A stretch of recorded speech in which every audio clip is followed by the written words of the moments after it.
নমস্কার বন্ধুরা, মিরাজ কিচেন ডায়েরিতে আপনাদের সকলকে স্বাগত। আজকে আমি গলদা চিংড়ির মালাইকারি বানাবো। আসুন আমরা পদ্ধতিটা দেখে নিই। চিংড়ি মাছের মালাইকারি করার জন্য আমি এখানে 6টা গলদা চিংড়ি নিয়ে নিয়েছি এবং এটাকে ভালো করে পরিষ্কার করে নিয়েছি। ভালো করে কাটিং করে পরিষ্কার করে নিয়েছি। এবার এটাকে আমি একটু ম্যারিনেট করব একটু সময়ের জন্য। এতে আমি হাফ চামচ নুন দিয়ে দিচ্ছি,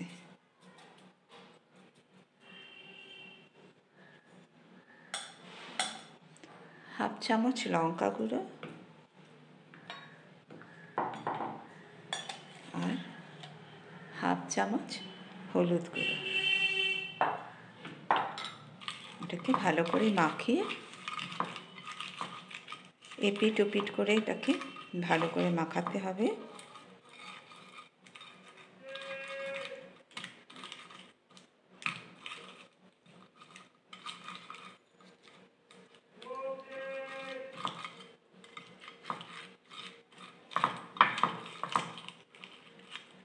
চিংড়িগুলোকে আমি একটু এইভাবে সোজা করে সাজিয়ে রাখব। এতে কাঠি দিয়ে রান্না করা যায়, তবে আমার এই পদ্ধতিটা একটুও ভালো লাগে না।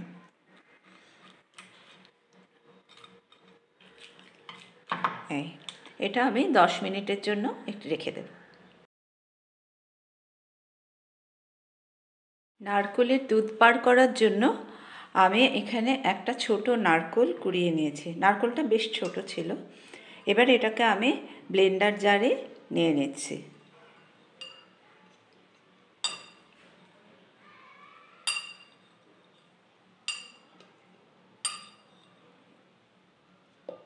এটাকে ভালো করে আমি ব্লেন্ড করে নিয়ে আসছি। নারকেলটাকে আমি বেশ ভালো করে গ্রাইন্ড করে এনেছি।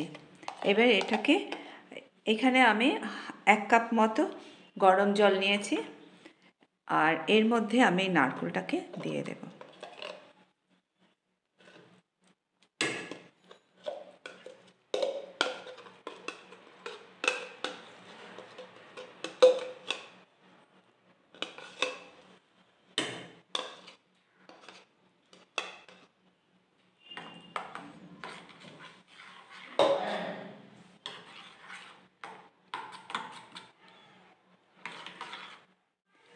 এবারে এটাকে আমি খুব ভালো করে নারকেলের ছিবড়াগুলোকে এগুলোকে চটকাবো, যাতে এর মধ্যে যে রসটা আছে, যে জেসটা আছে, সেটা যেন ভালোভাবে বেরিয়ে যায়।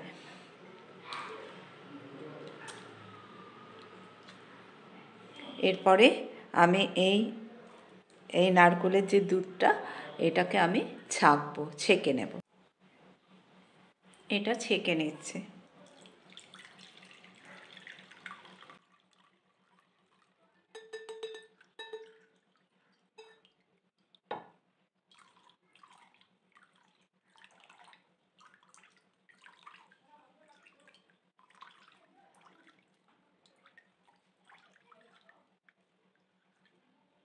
এটা হচ্ছে নারকেলের একদম ফার্স্ট দুধ, মানে এর পরেও নারকেলে যা আছে সেটাকে আরেকবার মিক্সিতে ঘুরিয়ে নিয়ে আবার গরম জল দিয়ে ওটা সেকেন্ড দুধ বের হবে। কিন্তু এটা ফার্স্ট দুধ, এটা বেশ ঘন এবং খুব টেস্টি।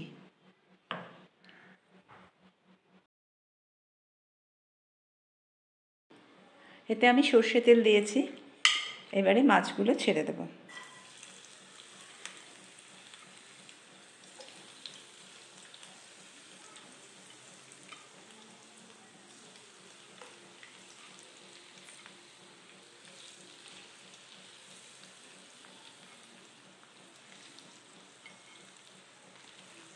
মাছ আমি বেশি ভাজবো না, জাস্ট এপাট ওপাট করে নেব।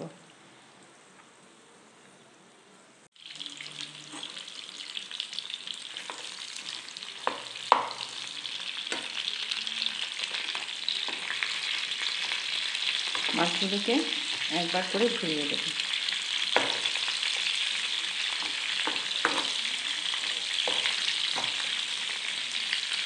এই মাছ খুব বেশি ভাজা যাবে না, তাহলে একটু শক্ত হয়ে যাবে, রাবারের মতো লাগবে।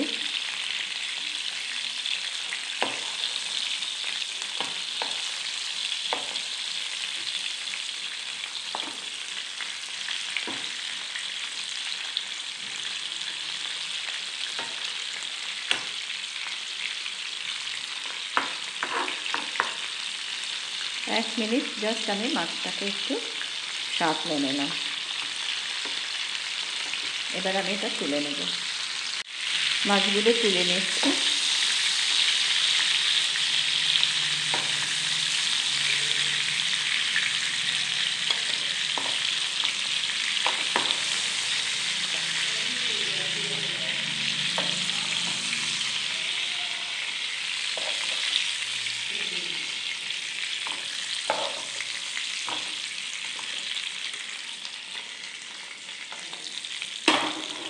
এবার এই তেলেই আমি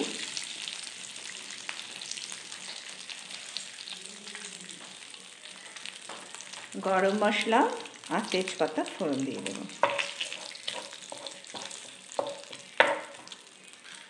গরম মশলা বলতে আমি 4টে ছোটো এলাচকে ফাটিয়ে নিয়েছি, আর একটা বড় এলাচের খোসা, আর একটা দারচিনিকে ভেঙে নিয়েছি, 4-5টা গোলমরিচ।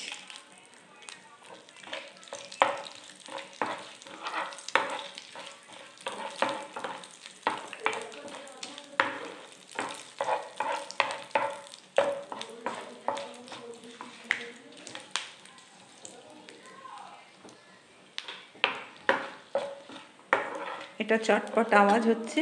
এবার আমি এর মধ্যে মশলা দেব। এবার এর মধ্যে আমি একে একে মশলা দিচ্ছি। এটা একটা পেঁয়াজ আর 2টো কাঁচা লঙ্কা একসঙ্গে বেটে নিয়েছি।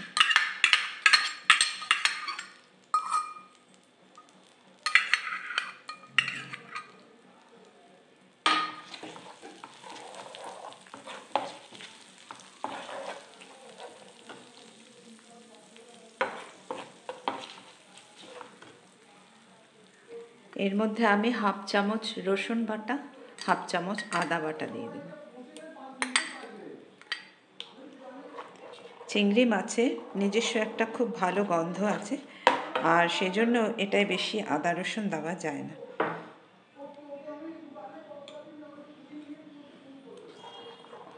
এবার এটাকে আস্তে আস্তে আমি কষাবো।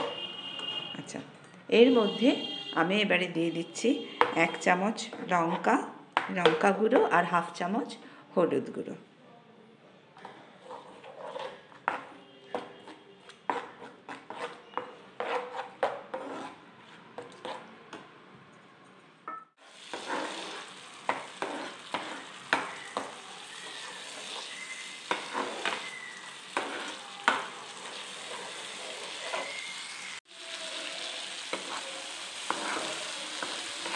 পেঁয়াজের গন্ধটা, কাঁচা গন্ধ চলে গেছে, কষা কষা গন্ধ আসছে।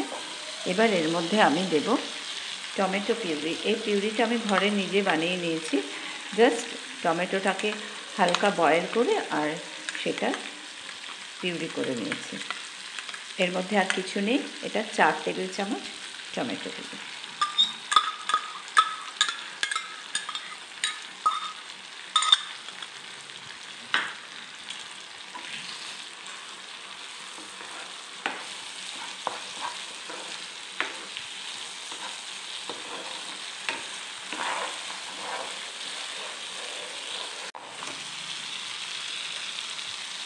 এবার এর মধ্যে আমি একটু কাজু বাটা দিয়ে দেব। এটা 8-10টা কাজু আমি বেটে নিয়েছিলাম।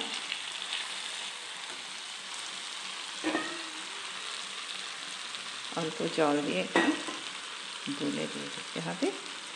মশলা ওয়েস্টেজ করা যাবে না।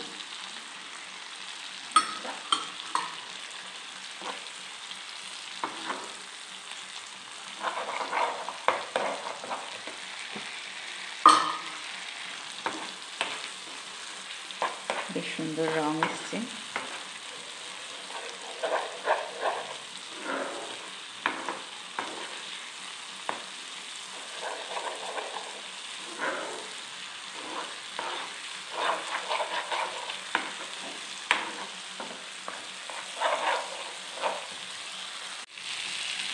মশলা খুব সুন্দর কষানো হয়েছে।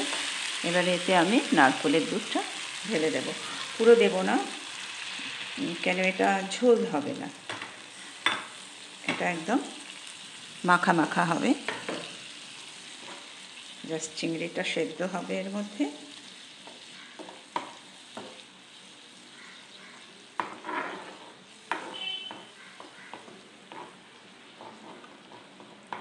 এবার এর মধ্যে আমি চিংড়িগুলো দিয়ে দেব।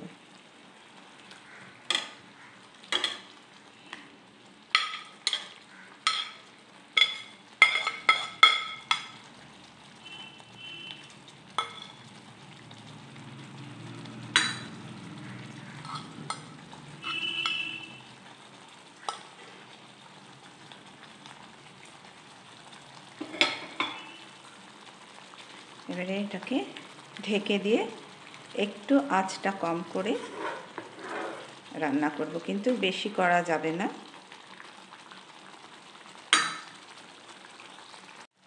এবারে এতে আমি একটু নুন দিয়ে দেব, কেন আমি নুন দিইনি, শেষের দিকেই নুনটা দিতে হয়।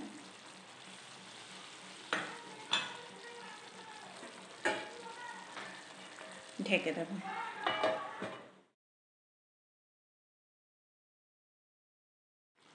এর মধ্যে দিয়ে দেব এবারে গরম মশলা গুঁড়ো।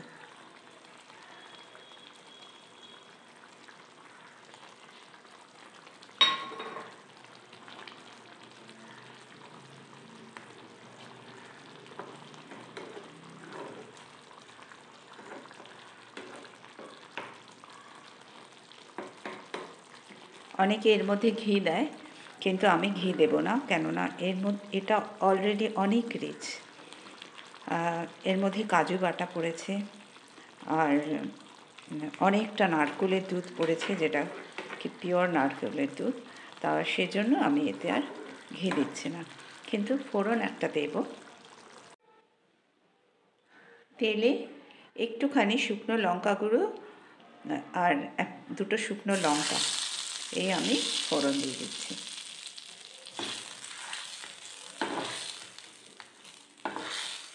এর একটা সুন্দর ফ্লেভার আছে, শুকনো লঙ্কা ভাজা।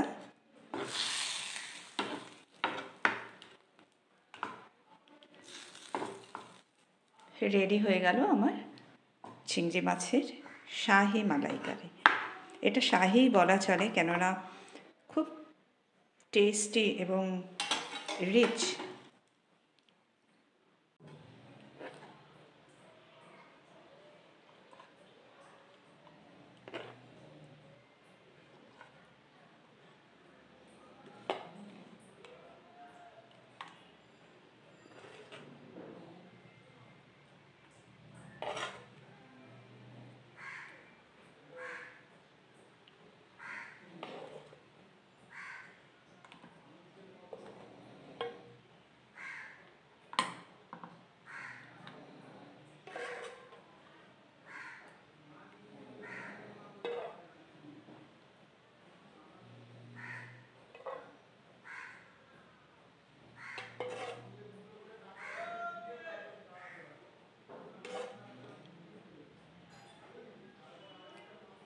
রেডি হয়ে গেল চিংড়ি মাছের মালাইকারি।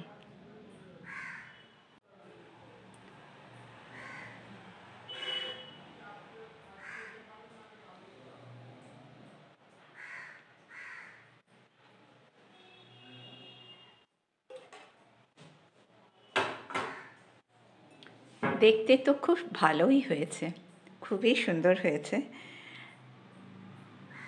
খেতেও নিশ্চয়ই ভালোই হবে। চিংড়ি মাছের মালাইকারি খেতে অসাধারণ। এই একটা আইটেম দিয়ে আপনি সমস্ত ভাতই খেয়ে নিতে পারবেন। স্বাদ আর গন্ধ, এটা একটা মানে রাজকীয় খাবার।